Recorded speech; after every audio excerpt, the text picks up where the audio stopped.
Hello दोस्तों, आप सभी का स्वागत है हमारे यूट्यूब चैनल इंडस्ट्रियल जंक्शन में। और आज का टॉपिक है पावर फैक्टर। तो आज हम इस वीडियो में पावर फैक्टर के बारे में समझेंगे। पावर फैक्टर होता क्या है, इसके थ्योरी को समझेंगे, पावर फैक्टर के कैलकुलेशन को समझेंगे और पावर फैक्टर को कैसे कंट्रोल किया जाता है इस वीडियो में समझेंगे।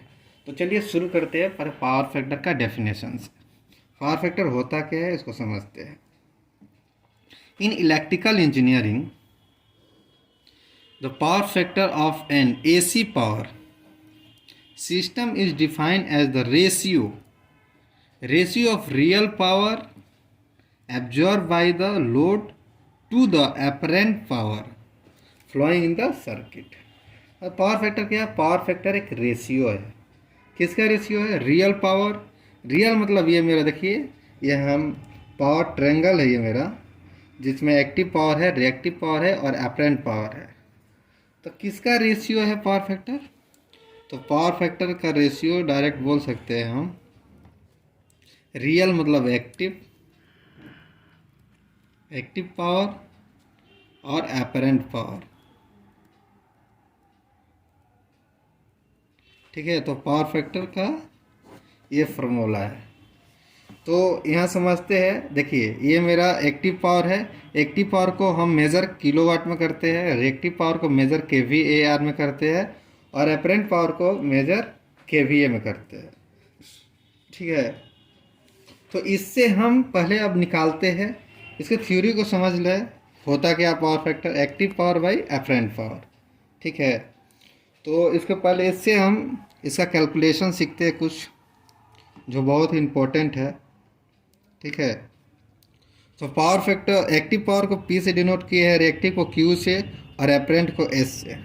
ठीक है, तो यहाँ पर देख लेते हैं P को हम मेजर कैसे कर सकते हैं। Calculation, volt current cos theta, ये मेरा ये है कॉस थीटा। ठीक है, P का ऐसे कैलकुलेशन से कर सकते हैं, Q का VI कॉस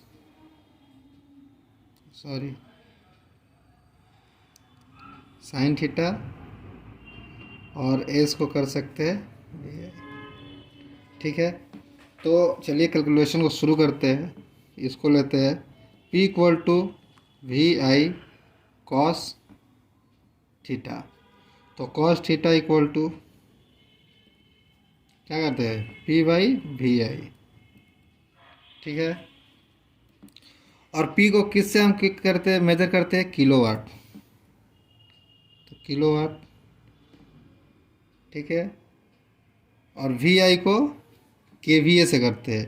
तो VI इक्वल टू क्या हो गया मेरा? S हो गया। तो S मेरा क्या है? kVA है। यहाँ देख लीजिए, ये समझ ले VI क्या है? S इक्वल टू VI और S मेरा क्या है? अपरेंट पावर है। अपरेंट पावर को किससे मेजर करते हैं? kVA से। तो ठीक है, तो ये हो जाएगा मेरा kVA। ठीक है, इतना समझ में आ गया। तो यही मेरा क्या हो गया? कॉस थीटा हुआ ये मेरा। ठीक है, तो यही मेरा क्या हो गया? पावर फैक्टर हो गया। ठीक है, तो पावर फैक्टर को ऐसे मेजर कर सकते हैं। ठीक है, और एक चीज़ से पावर फैक्टर देखिए और निकालते हैं हम। फिर पावर फैक्टर इक्वल टू क्या होता है मेरा? रियल मतलब active power, active by apparent.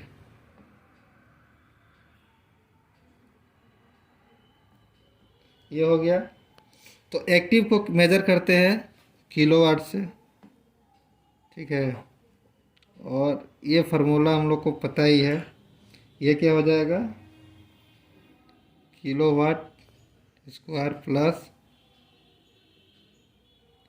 kVAr square, ये फार्मूला है। इसके हिसाब से हम पावर फैक्टर को कैलकुलेट कर सकते हैं।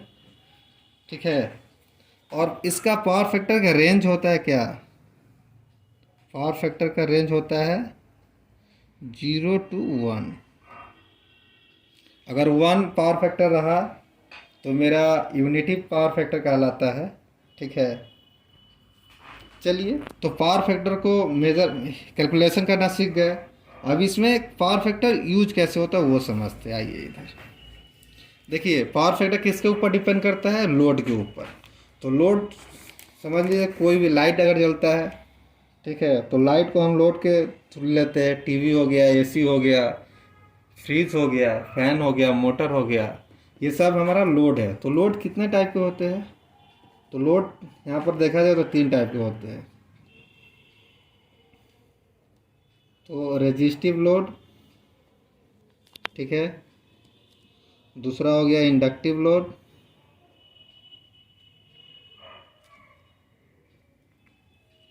ठीक है, और तीसरा हो गया कैपेसिटिव लोड।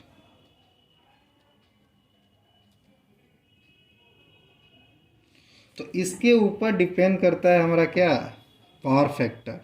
तो देखिए, रेजिस्टिव लोड वो होता है, रेजिस्टिव लोड मेरा वो लोड है जिसमें जैसे क्या होता है, आयरन हो गया, जिससे कोई टेम्परेचर होता है, करेंट से इनपुट लेकर मतलब कुछ टेम्परेचर मेरा आता है, आउटपुट आता है। तो जैसे आयरन हो गया घर में, ठीक है, हीटर हो गया, ये सब क्या हो गया? मेरा रेजिस्टिव लोड हो गया। तो ये रेजिस्टिव लोड होता है, तो ये मेरा क्या कौन सा पावर लेता है?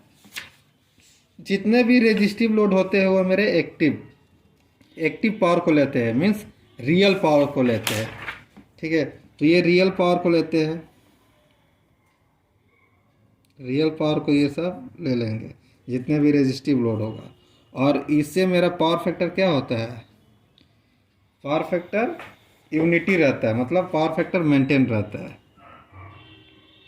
ठीक है, लेकिन इंडक्टिव लोड में क्या क्या होते हैं? इंडक्टिव लोड में मेरे जैसे मोटर हो गया,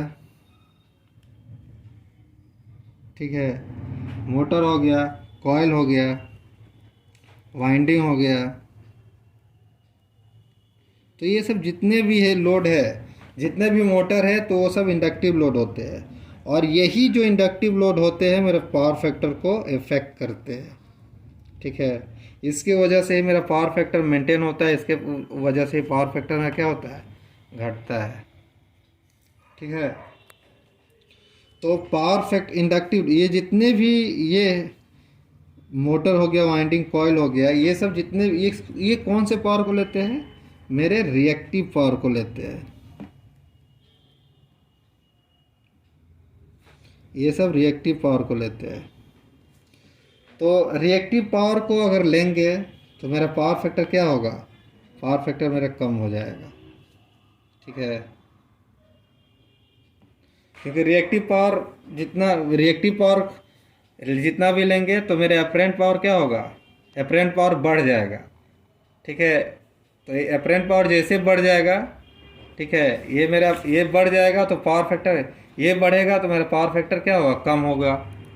ये जैसे ही बढ़ेगा अपरेंट पावर तो पावर फैक्टर मेरा कम हो जाएगा। ठीक है, तो ये रिएक्टिव पावर के ऊपर ही डिपेंड करता है मेरा पावर फैक्टर। ठीक है, तो इसको कैसे कंट्रोल करेंगे? मोटर चालू करेंगे, कॉइल जितना भी वाइंडिंग है, जितने भी मोटर, उसमें क्या होगा? पावर फैक्टर को ये मतलब कम कर देता है मेरे पावर फैक्टर को। ठीक है, तो पावर फैक्टर इसका सोल्यूशन क्या है?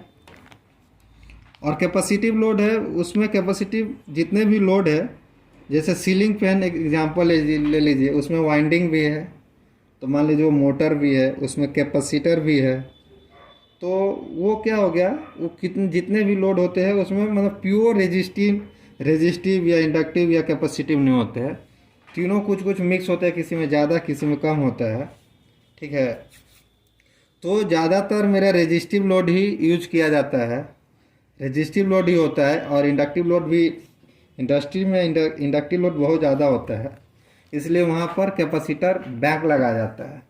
तो पावर फैक्टर को कंट्रोल करने के लिए हम लोग कैपेसिटर बैंक को लगाते हैं।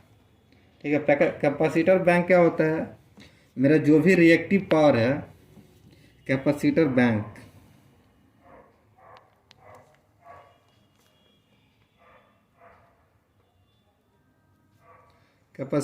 इंडस्ट्री में अगर आप जुड़े हैं तो इसका नाम बहुत सुने होंगे, कैपेसिटर बैंक को क्यों लगाते हैं हम लोग? पावर फैक्टर को कंट्रोल करने के लिए। तो पावर फैक्टर कैसे कंट्रोल करते हैं? मान लीजिए हमारा इंडस्ट्रीज में बहुत सारा मोटर है, तो रिएक्टिव पावर अगर लेंगे, ज़्यादा रिएक्टिव पावर यूज होगा तो क्या होगा? मेरा पावर फैक्टर मेरा बहुत कम हो जाएगा। पावर फैक्टर कम होगा तो पावर फैक्टर को मेंटेन करने के लिए बहुत ज़रूरी है, पावर फैक्टर को मेंटेन करना पड़ता है, क्योंकि उससे जितना भी बिल होता है वो मेरा मेंटेन होता है, नहीं तो बिल बहुत ज़्यादा हाई हो जाता है और बहुत ज़्यादा खर्चा भी हो जाता है। तो पावर फैक्टर को इसलिए हम लोग को कंट्रोल करना पड़ता है। तो पावर फैक्टर को कंट्रोल करने के लिए हम लोग कैपेसिटर बैंक लगाते हैं, क्योंकि अगर रिएक्टिव पावर, ये मेरा रिएक्टिव पावर जो है, इसको हमको ये कैपेसिटर बैंक से रिएक्टिव पावर मिल जाता है। तो मान लीजिए मेरा कोई एक मोटर है, तो अब रिएक्टिव पावर क्या, मेरा जहाँ से पावर जनरेट हो रहा है वहाँ से हमको रिएक्टिव पावर की ज़रूरत नहीं है, मेरा कैपेसिटर बैंक से ही मोटर को रिएक्टिव पावर मिल जाएगा। ठीक है, इस मोटर को मेरा कैपेसिटर बैंक से ही, जितने भी मोटर है कैपेसिटर बैंक से रिएक्टिव पावर मिल जाता है। और इसमें कुछ मोटर में क्या होता है, मान लीजिए मोटर में कैपेसिटर भी है, वाइंडिंग भी है और रेजिस्टिव भी वायर है, तो रेजिस्टिव लोड भी है। तो क्या होता है, रिएक्टिव लोड होता है मेरा कैपेसिटर बैंक से मिल जाता है, और बाकी जो रेजिस्टिव लोड है, कैपेसिटिव लोड है, वो सब मेरा तो पावर है ही। तो पावर फैक्टर, इस कैपेसिटर बैंक लगा देंगे तो मेरा पावर फैक्टर कंट्रोल हो जाएगा। अगर दोस्तों इसमें और भी कुछ डाउट है तो मुझे कमेंट कीजिए। तब तक के लिए थैंक यू, धन्यवाद।